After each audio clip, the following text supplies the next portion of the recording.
এ দাড়ি পাকা মুরব্বী বাবারা, যুবক নওজোয়ান বন্ধুরা, পর্দার অন্তরালের মা বোনেরা, তোমাদের টাকা পয়সার অভাব নাই, ব্যাংকে টাকা রাখো। একটু থেকে টাকা পেলে তুমি তোমার বাড়িতে খেতে খামারে জায়গা কিনা রাইখা দাও। মনে রাখবা তোমার মরার পরে এই জায়গা সম্পদ টাকা পয়সা কোনো কিছু কবরে যাবে না। কিন্তু তুমি যদি একবার রাসূলে পাকের রওজা মুবারকে সালাম দিতে পারো, আমার দয়াল নবী কয় উম্মত মান যারা কবরি ওয়াজাবাত লাহু শাফাআতি ইয়াউমাল কিয়ামা, যেই ব্যক্তি আমি নবীর রওজা মুবারকে সালাম দিল, আমি নবীর রওজা মুবারকে আইসা সাক্ষাৎ করলো, আমি নবী তার জন্য সুপারিশ করে আমি নবীর জন্য ওয়াজিব হইয়া যায়। এ আমার পজার কামদার ভাই বাবারা, জান্নাতের বাগানে আগন্তক মুসলমান ইমামদারেরা, ঈদে মিলাদুন নবী, ঈদে মাজিউন নবী সাল্লাল্লাহু আলাইহি ওয়াসাল্লামের মাহফিলে যারা আগমন করলা, মনে রাখবা তুমি যদি তোমার সম্পদের একটা অংশ দিয়া মদিনা শরীফ জিয়ারত করার জন্য যাও, ওই মদিনা শরীফে যাইয়া সালাম দিয়া যদি তুমি মইরা যাও রে, মরার পরে তুমি যখন কবরে যাইবা, আমার নবী তোমার জন্য সুপারিশ করবে। ওই নবী যার জন্য সুপারিশ করবে, আমার আল্লাহ কয় ইয়া রাসূলুল্লাহ, নবী গো আপনি নবীরে আমি আল্লাহ তাআলা জান্নাতের মালিকানা প্রদান করলাম, আপনি নবী যার জন্য সুপারিশ করবেন আপনি চাইলে তারে নিয়ে জান্নাতে যাইতে পারবেন। বাজানো ও প্রজার কান্দার ভাই বাবারা, জ্ঞানী গুণী সুশীল সমাজেরা, আমার নবী যদি আপনার আমার জন্য সুপারিশ করে, নবীর একটা দরখাস্ত আমার আল্লাহ ফিরে দিবে না। এবার আপনারা বলেন নবীর সুপারিশ পাইলে জান্নাত আছে না নাই? ধরে কোন জান্নাত আছে না নাই? এই জন্য মরণের আগে একবার হইলো মদিনা যাবেন। আমি যখন মদিনা শরীফে গিয়েছি, আমার চুলগুলা লম্বা ছিল, আমি এই চুলগুলার মধ্যে মুঠ করে ধইরা আমার রসুলে পাকের রওজার দিকে ফিরা ফিরা বলছি ইয়া রাসূলুল্লাহ, ইয়া হাবিবাল্লাহ, নবী গো আপনার রওজা মুবারকের সামনে দাঁড়াইলাম, এই লম্বা চুল রাখার কারণে অনেকে ভণ্ড বলে, অনেকে খারাপ মন্তব্য করে। আমি তো জানি আপনি নবীর হাদিসে মুবারাকা আপনি বলেছেন লাহু শারুন ইয়াদরিবু মানকাবাইহি, আপনার চুল মুবারক আপনার ঘাড় মুবারক পর্যন্ত পড়তো। এই সুন্নত আদায় করতে যাইয়া লম্বা চুল রাখছি গো নবীজি। এখন তো হজ করার পরে কাটা লাগবে নবী গো, জানি না আর কোন দিন চুলগুলা লম্বা হবে। তবে আপনার কাছে একটা ফরিয়াদ গো নবী, আমি আমার মরণের আগে একবার আপনার রওজা জিয়ারত করব সেই নিয়ত করেছিলাম, কিন্তু আমার আল্লাহ এত কম বয়সে যে আপনার রওজার সামনে আনবে আমি বুঝতে পারি নাই। নবী গো ও দয়ার নবী, মায়ার নবী, রাহমাতুল লিল আলামিন নবীজি, আমি আপনার রওজার সামনে আইসা আপনার রওজা দেখে মনটা ভরছে গো নবী। বিশ্বাস করো রে প্রজার কান্দার মুরব্বী বাবারা, দাড়ি পাকা মুরব্বী বাবারা, যুবক নওজোয়ান ভাইয়েরা, ছোট্ট ছোট্ট মাসুম বাচ্চারা, পর্দার অন্তরালের মা বোনেরা গো, ওই মদিনা শরীফে যখন প্রবেশ করি, সবুজ গম্বুজ যখন আমার চোখ দিয়া দেখছি, আমি তাকাইয়া দেখছি কত মানুষ মদিনা শরীফের দিকে ছায়া ছায়া কান্দে। আমি যখন মদিনা শরীফে প্রবেশ করি, বাবু সালাম একটা দরজা আছে, ওই দরজার সামনে দিয়া প্রবেশ করে দেখলাম কত মানুষের সঙ্গে কথা বলে।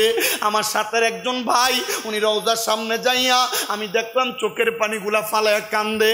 আমি তারে জিগাইলাম ও ভাই কান্দো কেন?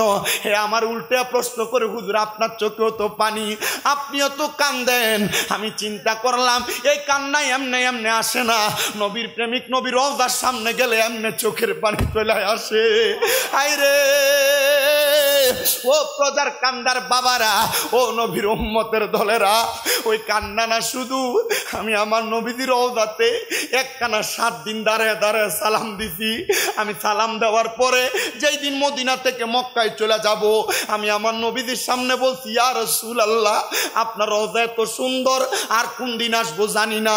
নবী গো আমার একটা স্বপ্ন, আপনার রওজা দেখে মনে মনে চিন্তা হইছে, আবু জাহেল আপনারে দেখছে ঈমান আনে নাই, উতবা আপনার দেখছে ঈমান আনে নাই, সাহেব আপনার দেখছে ঈমান আনে নাই, তবে আপনি নবীর রওজা মুবারক দেখে আমার মনে বড় কষ্ট।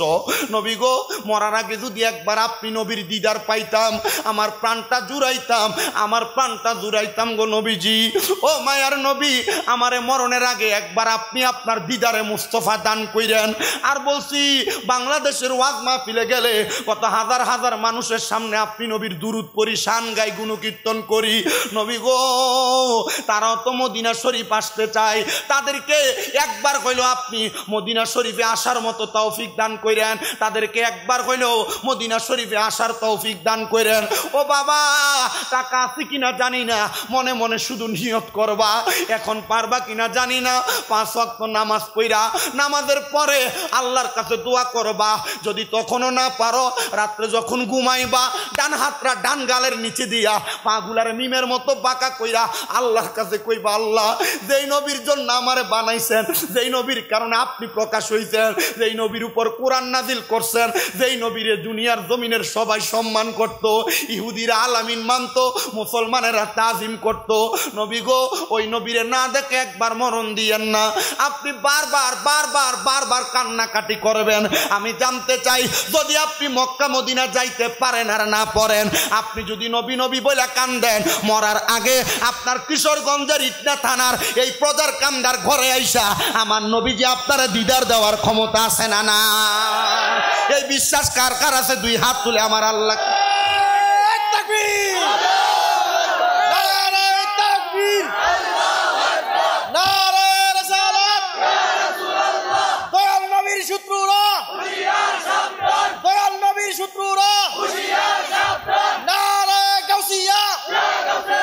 আমি কবে যাব রওজার কিনারে, আমি কবে যাব রওজার কিনারে, রওজার পাশে গিয়ে আমি দেখিব নয়নে ভরে। বলেন রওজার পাশে গিয়ে দেখিব নয়নে ভরে, আমি কবে যাব রওজার কিনারে। বলেন কবে না রে, বলেন কবে যাব রওজার কিনারে। যে গিয়েছে মদিনাতে বাবা নবী জির রওজাতে, যে গিয়েছে মদিনাতে বাবা নবী জির রওজাতে, সাফায়াতে করবেন দয়াল নবী পায়ে হাদিসের ভিতরে। বলেন সুপারিশ করবেন দয়াল নবী পায়ে হাদিসের ভিতরে। আমি কবে যাব রওজার কিনারে, আমি কবে। তাহলে বলেন ওই মদিনা যাইতে চাই কি চাই না? যদি মদিনা যাইতে চাই জবান খুলে আমার সাথে পড়েন, ওরে দয়াল আল্লাহ দয়া করেন, নসিব করেন মদিনা লা ইলাহা। চক্ষুটা খুইলা দিয়া, দুনিয়ার চক্ষুটা বন্ধ করে দিয়া, কলবের মধ্যে ধাক্কা দিয়া একটু আল্লাহ তাআলার ইসমে জাতের জিকির করব। কষ্ট হবে বাবারা, কষ্ট করবেন না।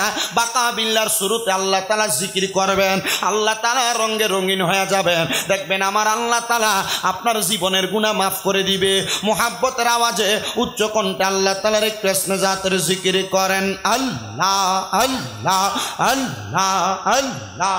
আমার মুর্শিদ দয়াময় তোমারে দেখিবা আর মনে লয় মারহাবা।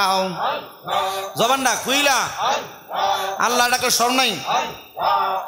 আমার মুর্শিদ দয়াময় তোমারে দেখিবা আর মনে লয় মারহাবা।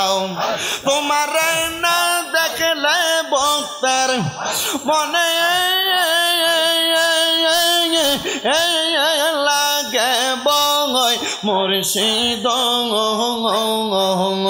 আমার মুর্শিদ দয়াময় তোমারে দেখিবা আর মনে লয় মারহাবা।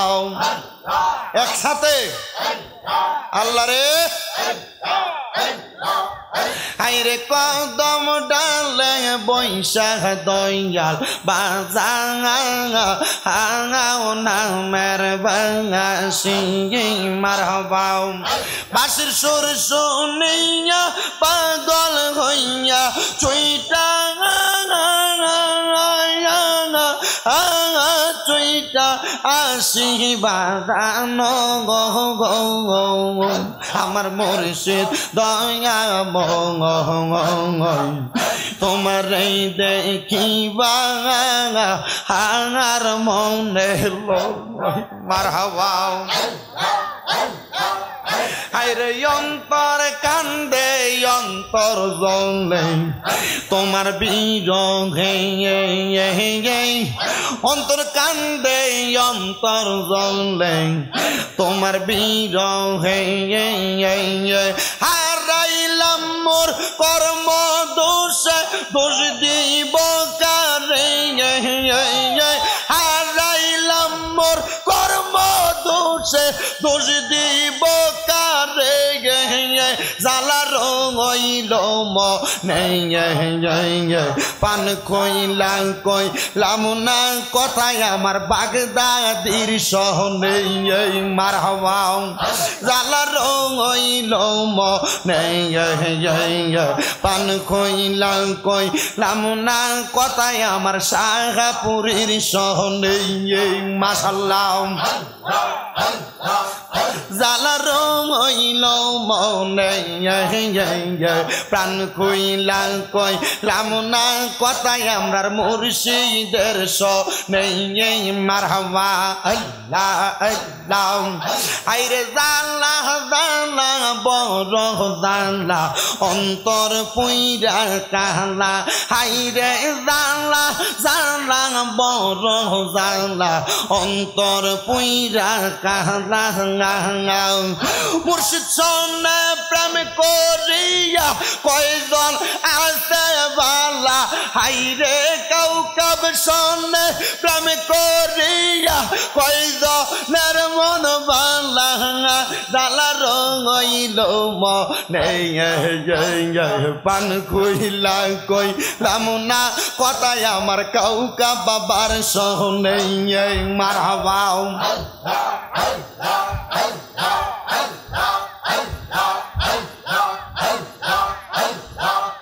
হায়রে মহরমের 10 তারিখে ঘটল কি ঘটনা মহরমের 10 তারিখে ঘটল কি ঘটনা কারবালা আর বিছাইদের জালা গো আমরা সহিতে পারি না কারবালা আর বিছাইদের জালা গো আমরা সহিতে পারি না হাসান শহীদ জহরেতে হোসেন কারবালায় হাইরে হাসান শহীদ জহরেতে হোসেন কারবালায় কারবালা আর বিছাইদার জালা গো আমরা সহিতে পারি না মারহাবা আল্লাহ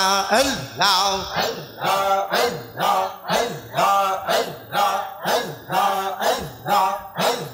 পশু পাখি পাইল পানি কারবালার ময়দানে হাইরে পশু পাখি পাইল পানি পোরাত নদীর মাঝে আজগর আকবর তীর খাইল পানির কারণে আজগর আকবর তীর খাইল পানির কারণে কারবালা আর বিছাইদার জালা গো আমরা সহিতে পারি না মারহাবা আল্লাহ আল্লাহ আমার বাইনি আইব রে পোরা তার পানি লইয়া সর্বানন্দ খিনি কান্দে মন তো পান সাইয়া আমার বাইনি আইব রে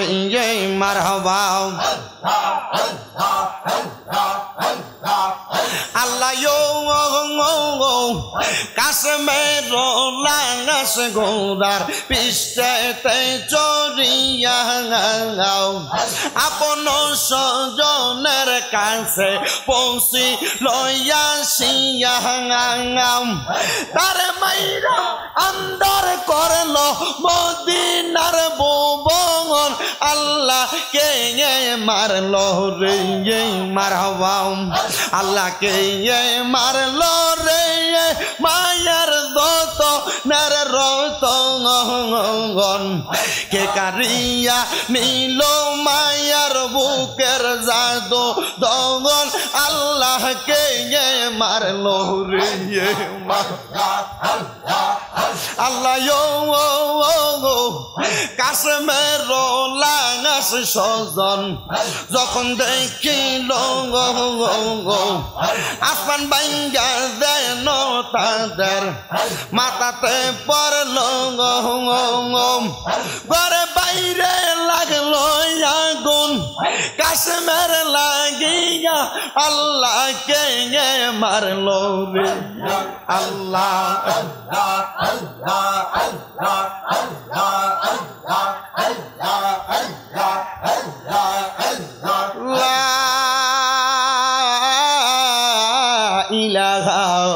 ইল্লাল্লাহু মুহাম্মাদুর রাসূলুল্লাহ সাল্লাল্লাহু আলাইহি ওয়াসাল্লাম।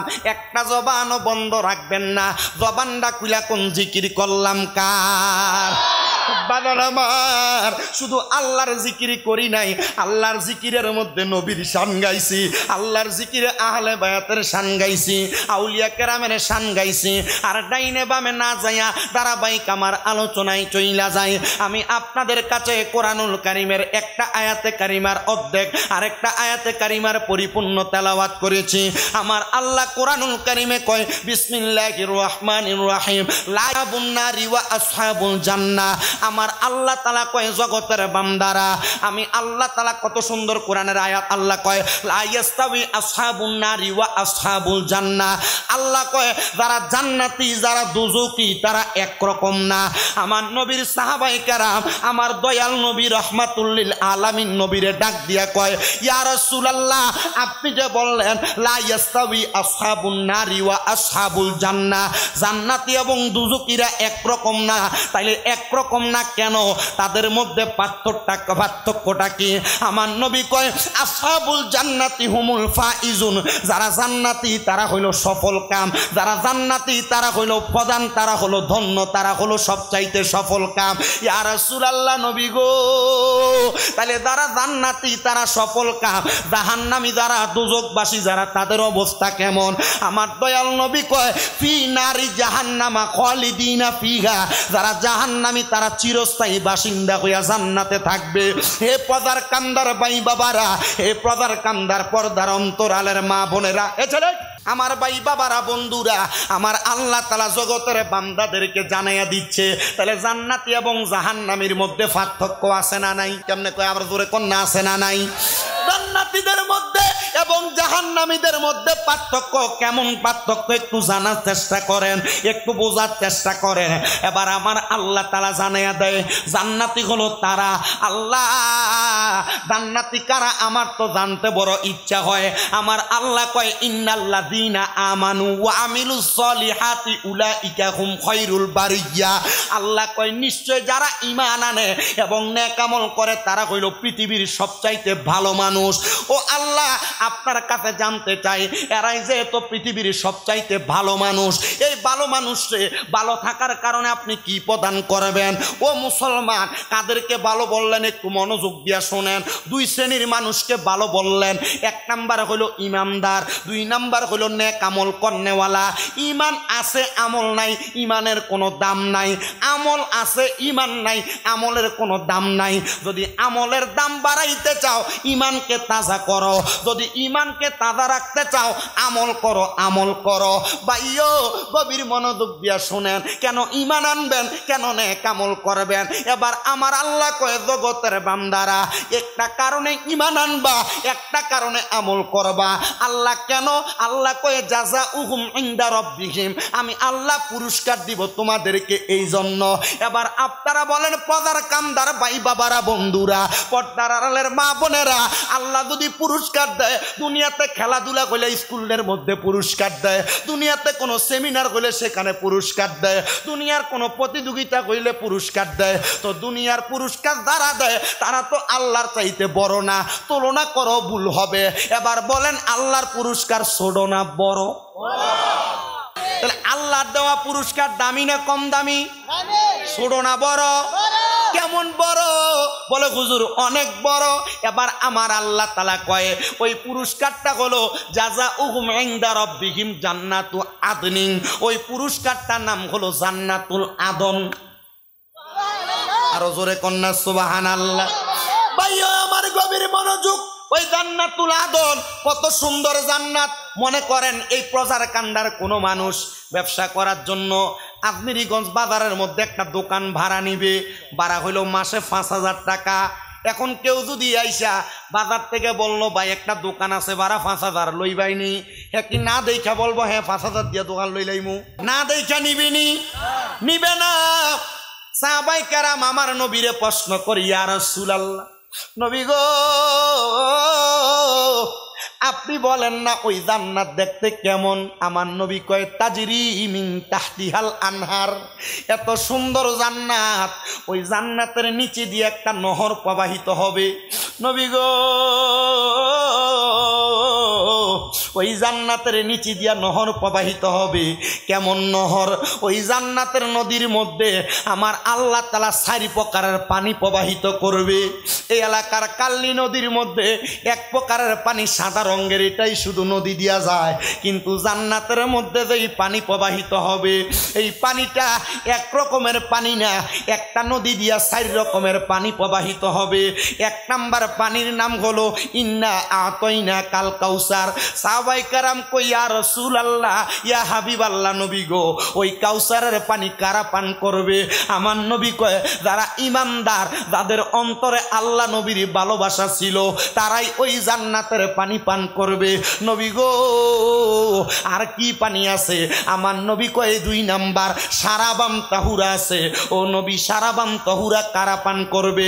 আমার নবী কয় যারা কোনোদিন নেশা করে নাই, নেশার দ্রব্য পান করে নাই, তারা ওই জান্নাতের সারাবাম তাহুরা পান করবে।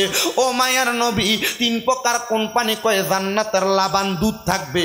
নবী গো জান্নাতের লাবান দুধ কারা পান করবে?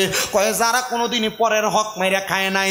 এলাকায় বহু মানুষ আছে বড় ভাই মারা যাওয়ার পর ভাই বাতিদার জমি বুঝাইয়া দেয় না, একজনের জমি ঠেইলা ঠেইলা তার জমিরে বাড়ায়। এলাকায় অনেক মানুষ আছে টাকা হাওলাত নিয়ে মানুষের টাকা বুঝাইয়া দেয় না। এমন অনেক মানুষ আছে, এমন অনেক মানুষ আছে লেনদেনের মধ্যে বাড়াবাড়ি করে মানুষের সম্পদ দখল করে কাইরা খায়। মনে রাখবারে বাবা, যদি কারোর সম্পদ মাইরা খাও, টাকা লুটতরাজ করে খাও, জমি দখল করে খাও, পরের হক মাইরা দিয়া থাকো, তাইলে জান্নাতের দুধ তোমার ভাগ্যে থাকবে না। সাহাবীরা কয় নবী গো তাহলে আর কি থাকবে? কয় জান্নাতের মধু থাকবে। নবী গো জান্নাতের মধু কারা খাইব? আমার নবী কয় জান্নাতের মধু খাইব তারা যারা কোনোদিন তাদের মুখ দিয়া ফায়সা কথা বলে নাই, গালিগালাজ করে নাই, মিথ্যা কথা বলে নাই। বন্ধু আমার, আপনারা হয়তো একজন আরেকজনের সঙ্গে কথা বলার সময় বন্ধু বন্ধুর সঙ্গে গালি দিয়া কথা বলেন, ভাই ভাইয়ের সাথে গালি দিয়া কথা বলেন, বাপ পুতের লগে গালি দিয়া কথা বলেন, ব্যবসা করতে দেয় একজন আরেকজনকে গালি দিয়া কথা বলেন, ব্যবসা করতে দেয় মিথ্যা কথা কইয়া ব্যবসা করেন, কাজকর্মের সময় মিথ্যা কথা বলেন, মা বোনেরা স্বামীর সঙ্গে মিথ্যা বলেন, স্বামী স্ত্রীর সঙ্গে মিথ্যা বলেন। আল্লাহর দোহাই লাগে রে, জান্নাতের মধু যদি খাইতে চাও মিথ্যা কথা বইল না, গালিগালাজ কইরো না। তাহলে জান্নাতের মধ্যে আমার আল্লাহ তাআলা একটা নদী দিছে, ওই নদীতে 4 প্রকারের পানি। এই 4 প্রকারের পানি 4 শ্রেণীর মানুষ খাইতে পারবে। সাহাবীরা কই নবী গো ওই জান্নাতের মধ্যে আপনার উম্মত কতদিন থাকবে? কই আমার আল্লাহ তো কইছে খালিদিনা ফিহা, ওই জান্নাতের মধ্যে একদিন দুই দিন না চিরস্থায়ী বাসিন্দা হইয়া থাকবে। আবাদা একটা শব্দ যোগ করে দিছে, খালিদিনা ফিহা আবাদা। ওই জান্নাতে তারা এত বেশি দিন থাকবে, তারা জান্নাত থেকে বের হতে চাইবে না। নবী গো তারা কারা? কয় রাদিয়াল্লাহু আনহুম ওয়া রাদু আন, যারা আমার আল্লাহর সবচাইতে খুশি করছে, আল্লাহ যাদের প্রতি খুশি হইছে, যারা আল্লাহর প্রতি খুশি হইছে তারাই ওই জান্নাতে থাকবে। ও নবী, কারা আল্লাহর প্রতি খুশি হইছে? আল্লাহ কাদের প্রতি খুশি হইছে? আমার আল্লাহ কয় যালিকা লিমান খাশিয়া রাব্বা, যারা আল্লাহকে সবচাইতে বেশি ভয় করছে তারাই আমার আল্লাহরে খুশি করছে, আমার আল্লাহ তারার প্রতি খুশি হইছে। ভাইও, ও পদার কামদার ভাই বাবারা, আমি জানি না কে কার কাছে মুরিদ হইছেন, কোন পীরের হাত ধরছেন, কার হাতের মাধ্যমে আপনি জান্নাতের রাস্তা চিনছেন। আমি আপনাদের সবার কাছে আবদার করব, যদি আল্লাহরে রাজি খুশি করাইতে চান, যেই কোনো একজন হক্কানি রব্বানি পীরের হাত ধইরা আপনি জান্নাতের রাস্তাটা সহজ করেন। ওই জান্নাতের নিয়ামত যদি পাইতে চান, হক্কানি একজন পীরের হাতে হাত দিয়া বায়াতে রাসূল গ্রহণ করেন। বলে হুজুর, মা বাপ বাচ্চা আছে, ফির ধরতাম কেল্লাইগা না রে আব্বা, আম্মা আব্বা তোমারে দুনিয়া দেখাইবো, আম্মা আব্বা তোমারে দুনিয়া দেখাইবো, হক্কানি একজন পীর তোমারে আখেরাত দেখাইবো। জোরে কোন সুবহান, আরো জোরে কই না সুবহানাল্লাহ। এজন্য আশিক সুরে সুরে লেখে, ওরে আল্লাহ রাসূল পাইতে আমি বায়াত হইলাম, বলেন আল্লাহ রাসূল পাই বায়াত হইলাম, মুর্শিদ চান হয় না যে বদনাম, মুর্শিদ চান হয় না যে বদনাম, বলেন আল্লাহ রাসূল পাইতে বায়াত হইলাম, মুর্শিদ চান হয় না যে বদনাম, মুর্শিদ চান হয় বন্ধু। এই জন্য আল্লাহ রাসূল পাওয়ার জন্য, জান্নাতের পথটাকে সহজ করার জন্য বায়াতে রাসূল গ্রহণ করবেন। যদি বায়াত গ্রহণ করেন, তাহলে আপনার বায়াত গ্রহণ করার পর দুইটা জিনিস শিক্ষা দেওয়া হবে। দুইটা জিনিস যদি আপনি মাইনা চলেন, তাইলে আপনি একজন কামেল মুরিদ হবেন। শুধু পীরের হাত ধরছেন, নামাজ পড়েন না, পীরের হাত ধরছেন, রোজা রাখেন না, পীরের হাত ধরছেন, মিছা কথা ছাড়েন নাই, পীরের হাত ধরছেন, পরের হক মাইরা খাওয়া ছাড়েন নাই, তাইলে আপনি মুরিদ না, আপনি কামেল না। বলে হুজুর, পীরের হাত ধরার পর কামেল হওয়ার নিয়ম কোনটা? পীরের হাত ধরার পর একটা ব্যক্তি কামেল হয় তখন, ওই ব্যক্তি যখন ফানা ফিল্লা এবং বাঁকা বিল্লার জগতে যায়। হুজুর, ফানা ফিল্লা এবং বাঁকা বিল্লার জগতে কেমনে যায়? বাঁকা বিল্লার জগৎটা আসবে পরে। ফানা ফিল্লা যেই জগৎ আছে, এই জগৎটা হইল দুই মাকামের জগৎ। ফানা ফিল্লার জগৎটার দুইটা মাকাম, একটা মাকাম হইল ফানাফি শায়েখ, আর একটা মাকাম হইল ফানাফির রসুল। মারহাবা, কথা কি বুঝতেছেন আপনারা? একটু বুঝেন, দেখবেন এই মাকামগুলা বুঝলে পীর মুরিদি কি জিনিস। শুধু মুরিদ হওয়ার পর ঘরে বইলাম, ফিসা বাইলো, খাওয়াইলাম, ফিসাবরে হাদিয়া দিলাম, পীরের দরবারে গরু ফাড়াইলাম, এটাই পীর মুরিদি না। পীর মুরিদের আরেকটা মাধ্যম কলবরে জিন্দা করা, মাওলার লগে কানেকশন হওয়া, রাত্রে তাহাজ্জুদ নামাজের মুসল্লায় বইয়া নবীর সঙ্গে কথা বলা, এটা হলো পীর মুরিদির মাধ্যম। কিন্তু তুমি ফিসাব মুরিদ হইছ, তোমার ফিসাবে সিগারেট খায়। তুমি মুরিদ হইছ, তোমার ফিসাবের দরবারে পিছন দিয়ে উরুস মুবারকের নাম দিয়া গান বাজনা করে, বেডিয়ে দিয়া বাউল গান করা, তুমি মুরিদ হইছ। এমন ফির না, এমন একটা পীর দরবার, যেই পীরের দরবারে শরীয়ত, তরিকত, হাকিকত, মারেফত সবকিছুর সমিশ্রণে শিক্ষা। ওই পীর ধরো না যে পীর বেডিয়ে তুলে বয়ে থাকে, কারণ ফিরে যদি বেডিয়ে তুলে বয়ে থাকে, মুরিদে বেডিয়ে তুলে হইতে থাকবো। কথা কয় না কি লেগা? এমন বহুত ফিসাব আছে, দেখবা এলাকা তাইবে। কষ্ট হইতেছে আপনারা? আমি কোন ফিরের বিরোধিতা করি না। যে ফির বেডিয়ে তুলে বয়ে থাকে, এটা ফির না, এটা শয়তান। যে ফির সিগারেট খায়, ফির যদি সিগারেট খায় মুরিদে গাঞ্জা খাইবো। তো যে ফির সিগারেট খায়, এই ফির এটা ফির না, এটা শয়তান। ঠিক আছে আব্বা, চিন্তা করতেছে, কারো ফিরের গায়ে লাগলে আব্বা আল্লাহর দোহাই এ ফির তালাক দিও। কষ্ট হইতেছে? ও আজকে চলবো না, শেষ করুম। এই বিরিয়ানি কি গরু দিয়া না মুরগি দিয়া? গরু দিয়া বিরিয়ানি। আসেননি আপনারা? বল যেটা এটা পরে কইমুনি ইনশাল্লাহ লাস্টে দিয়ে কি কই ঠিক আছে মারহাবা কন তাহলে যারা ভণ্ডামি করে বিড়িয়েত লে বয়ে থাকে এটা ফিন না শয়তান যেটা সিগারেট খায় এটা ফিন না শয়তান জোরে কথা করে বেটা আসিনিতা মা যারা পর্দার আড়ালে আসো তোমার ফির যদি তোমার সামনে বয়ে থাকে অথবা তোমার সামনে ডাক দিয়ে মা সামনে এটা ফিন না মা এটা তালাক দাও নবীজির দরবারে মহিলারা যাইতেন পর্দার অন্তরাল থেকে নবীজি যে বাক্য বলতেন মহিলারা পর্দার আড়াল থেকে বলতেন আপনি যদি মনে করেন যে না আপনার ফিরে আপনার কাছে নিয়ে মাথাত মুচ্ছ দে এটা ফির না এটা হারাম হারাম দাদা ছেলে গা কিতা করা ফিরে গোসল করা ইতার জুতা দিয়ে বেরিয়ে আর ইটার কারণে এই যে মাজার ভাঙতেছে দেখতেছো না চাইরো জায়গায় এতদিন পর্যন্ত মাজার ভাঙছে এই বন্ডরি লেগে ভাঙছে এরা যদি মাজারের ভিতরে বেরিয়ে দিয়ে গান বাজনা না করতো জীবনে ভাঙলো না এতদিন মাজার ভাঙছে আপনারা ফক্কে আসিলেন মাজার ভাঙ্গার ফক্কে আসিলেন আমি ফক্কে আসিলাম কেন লেগে জানেন কারণ এই মাজারওয়ালারা এতদিন পর্যন্ত মুরিদরা টেহা দিছে আর ফকেরটারে নিয়ে বক্তব্য করে বড় বানাইছে খাইছে যদি মাজার বানাইয়া মাজার বানানোর পরে মুরিদরা যে টেহা দিত এই টেহা দিয়ে যদি একটা মাদ্রাসা বানাইতো মাজারের লগে যারা মাজার ভাঙতে গেছে মাদ্রাসায় যদি 200 পোলা পানি থাকতো 200 লাড়িলে ধরে দিলে ওই হারাম জাদার খবর থাকতো এরা তো মাদ্রাসা বানাইছে না এরা নিজের পকেট বড় করছে কথা কইনা করে আমাদের যে দরবারের পিচ্ছা হুজুর আব্দুল কাদের আল কাউকাব আল কাদের হুজুর কেবলা 124টা মাদ্রাসা করবে নিয়ত করছে এর মধ্যে 50টা মাদ্রাসা হয়ে গেছে মারহাবা বলবেন না আপনারা ইনশাআল্লাহ নিয়ত করছে ডাক্তার সাহেব পজার কান্দ শাহপুর দরবার একটা মাদ্রাসা হবে আর যদি কখনো সম্ভব হয় একটাবার কুমিল্লার শাহপুর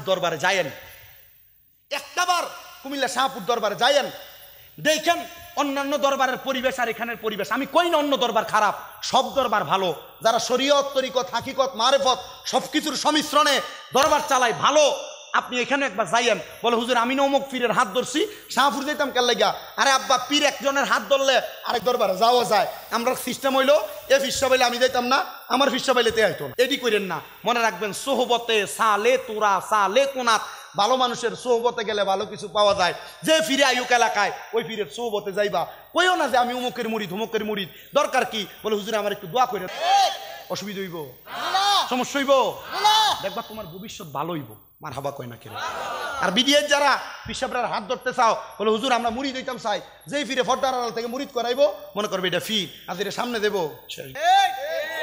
ওই ফেশন দিয়ে আসেন আপনার কি ঠিক না বে ঠিক এটা ঠিক গ্রুপে কেটা কেটা হাত তোলেনছেন দেখি ঠিক গ্রুপে নাই বেঠিক গ্রুপ আমরা আল্লাহ কবুল করুক আমিন কর আবুদ্দা হাত নামাও আল্লাহ কবুল করুক আরো জোরে কোনে আমিন তাহলে এবার ফিরে মুরিদ হওয়ার পর 2 মাকাম কয় মাকাম 2 কাজ করলে কামেল হয় একটা ফানা ফিল্লা একটা বাঁকা বিল্লা ফানা ফিল্লার 2 মাকাম 1 নাম্বার ফানাফির শায়েক ফানাফির রসুল ফানাফির শায়েক এবং ফানাফির রসুলের আবার 2 মাকাম বলে হুজুর কি 2 মাকাম একটা শুরুতে ফানা একটা সিরাতে ফানা বলে হুজুর এবার এগুলা বোঝায়া দেন শুরুতে ফানা হলো পীর যেমন পাগড়ি পরে পীর যেমন টুপি পরে পীর যেমন পাঞ্জাবি পরে পীরের মতো কইরা শুরুর দ্বারা এটা হলো শুরুতে ফানা কি ফানা তুমি মুরিদ হইলা রেজবিয়া দরবারের তুমি মুরিদ হইলা শাহপুরের তুমি মুরিদ হইলা সোনাকান্দার তুমি মুরিদ হইলা এই দরবারের লোক এমনে এমনে চলে তুমি চলো না শুরুতে ফানা হইল তার মানে তুমি পরিপূর্ণ মুরিদ 2 নাম্বার হলো সিরতে ফানা কি সিরতে ফানা হইলো পীর দাড়ি রাখছে পীর মন্দ কথা বলে না পীর সব সময় জিকির করে পীর 5 ওয়াক্ত নামাজ পড়ে পীরের আদর্শ হলো 5 ওয়াক্ত নামাজের পাশাপাশি ফজরের পরে চাস্তের নামাজ এশরাকের নামাজ পড়া এশরাকের পরে সূর্য উদয় থেকে ডুবার আগ পর্যন্ত 2 রাকাত দোহারের নামাজ চাস্তের নামাজ পড়া পীরের খাসিয়ত হলো মাগরিবের নামাজের পরে আওয়াবিনের সালাত পড়া পীরের খাসিয়ত হইল ফজরের আগে ঘুমের থেকে উঠা তাহাজ্জুদের নামাজ পড়া পীরের খাসিয়ত হলো ইস্তেসকার নামাজ পড়া পীরের খাসিয়ত হলো সলাতুত তাসবিহ নামাজ পড়া পীরের খাসিয়ত হলো সব সময় ওযু অবস্থায় থাকা এটা হলো সিরতে ফানা আপনি যদি পীরে যে আমল করে এই এই আমল করেন, এটা হবে সিরতে ফানা। তাহলে ফানাফির শায়েখ, ফানাফির রসুলের দুই মাকাম, সিরতে ফানা, সুরতে ফানা। পীরের মতো টুপি ফাকরি পাঞ্জাবি পরা, সুরতে ফানা। পীরের মতো আবাদত করা, পীরে যা করে তা করা, এটা হইল সিরতে ফানা। এবার আসেন ফানাফির শায়েখ কোনটারে বলে? ফানাফির শায়েখ হইল নিজেকে আল্লাহ, নিজেকে নিজের পীরের হাতে কাদামাটি, যেমন কাদামাটি, মাটিরে যেমন আকার দিবেন এমন হবে। নিজেকে কাদামাটির মতো কইরা পীরের হাতে সফর্দ কইরা দিয়া পীরে যা বলবে তা মাইনা মাইনা চলা, পীরের হুকুম আদেশ মাইনা চলা, এটা হলো ফানাফি শায়েখ। মারহাবা, এটা হলো ফানাফি শায়েখ। এবার আসেন ফানাফির রসুল। ফানাফির রসুলের দরজায় আপনারা আপনার পীর পৌঁছায়া দিবে। বলে হুজুর কেমনে? দেখবেন প্রত্যেক দরবারের কিছু ওজিফা আছে। ফজরের নামাজের পরে এই জিকির, যোহরের নামাজের পরে এই জিকির, আসরের নামাজের পরে এই ইবাদত, মাগরিবের নামাজের পরে এই ইবাদত, এশারের নামাজের পরে এই ইবাদত। এই কাজগুলা যখন আপনি করবেন, করতে করতে আপনি আপনার পীরে যেমনে যেমনে করতে বলে এমনে করবেন। রাস্তা দিয়ে আপনি হাইটা যাবেন, মানুষ দেখলেই বলবে, দেখলে এই ব্যক্তিটা মনে হয় অমুক পীর সাহেবের মুরিদ, তারা দেখলে, তার আমল আকলাক দেখলে ওই পীরের কথা মনে হয়। এটা হলো ফানাফির শায়েকের পরে ফানাফির রসুলের মাকাম। যখন আপনি আপনার শায়েকের, আপনার পীরের হুকুম আহকাম মাইনা চলবেন, আল্লাহর কোরআন রসুলের হাদিস মোতাবেক, তখন আপনার পীরে আপনার উপযুক্ত আমলওয়ালা বানাইয়া দিব। ওই আমলওয়ালা যখন চক্ষুটা বন্ধ কইরা নিজের পীরের সুরতকে চোখের সামনে ধরবে, আমার আল্লাহ তাআলা ওই সময় তার সামনে আমার রসুলে পাকের সুরতকে হাজির করে দিবে। এটাকে বলা হয় ফানাফির রসুল। মারহাবা, আরো জোরে কন্যা মারহাবা। বাজানো, এই ফানাফির রসুলের পর্যায়ে কেউ যদি যায়, এই ব্যক্তি সুদ খায় না, ঘুষ খায় না, নামাজ ছাড়ে না, রোজা ছাড়ে না, মহিলাদের ব্যাপারটার সামনে যায় না, এই লোক কোনোদিন মিছা কথা কয় না। ফানাফির রসুলের দরজায় যাওয়ার পরে এই ব্যক্তির সামনে আরেকটা জগৎ খোলা। এই জগৎটার নাম হলো বাঁকা বিল্লা। বলো হুজুর বাঁকা বিল্লা কোনটা? বাঁকা বিল্লা হইল তুমি এমনভাবে আল্লাহরে ভয় কইরা আল্লাহর ইবাদত করলা, আল্লাহ তাআলার রঙে রঙিন হইয়া গেলা। বলে হুজুর কেমনে? সিবগাতুল্লাহ আল্লাহর রঙে রঙিন হব। বলে বাবারে এমনভাবে রঙিন হইবা, আল্লাহ যা করতে বলছে তা করবা, যা নিষেধ করছে তা বর্জন করবা। এগুলা কইরা যখন তুমি এবারে দুনিয়ার মায়া মোহাব্বত, মায়া মমতা ত্যাগ কইরা আল্লাহর জন্য বিসর্জন করতে পারবা, তখন তুমি বাঁকা বিল্লার জগতে চইলা যাইবা। বাইও, ওই বাঁকা বিল্লার জগৎটা বড় শক্ত জগৎ। এই জগতে যে পৌঁছাইছে সেই পীর হইতে পারছে, সে হক্কানি হইতে পারছে।